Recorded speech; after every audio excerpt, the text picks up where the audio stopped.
about remaking Africa?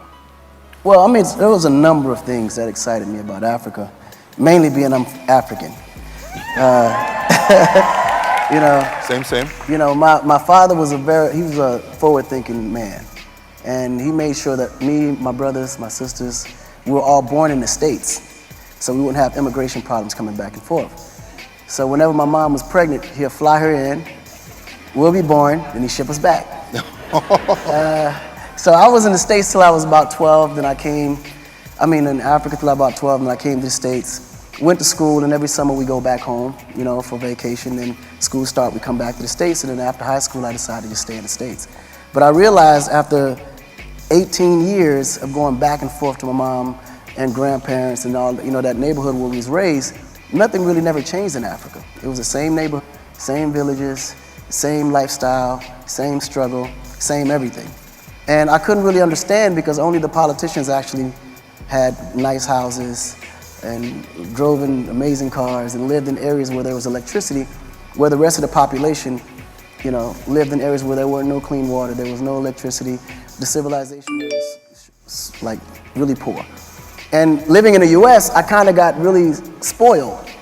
So when I go back to visit my grandmother, I'm trying to take a shower in hot water.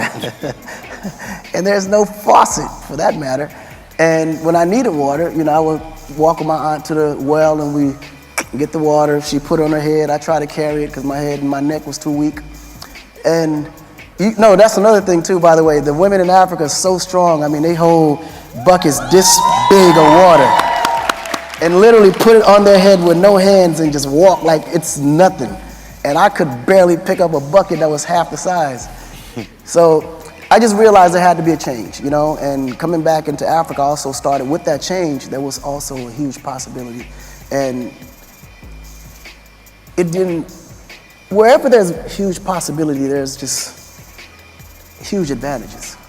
So I looked at it from a standpoint of, let me figure out a way that I can be a part of just developing the country, because I fast forward 15 years after that, I became, you know, this huge artist, heavily popular, and met so many powerful people.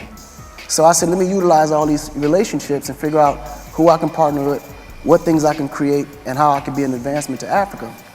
And I utilized those resources. And it became more of a philanthropy thing in the beginning, and then the philanthropy just became a for-profit business that just helped people. So I realized at that moment I wanted to get in a business that helped people. So I became more of a social entrepreneur. And that became my goal ever since, but I wanted money made to be made in Africa and utilize that money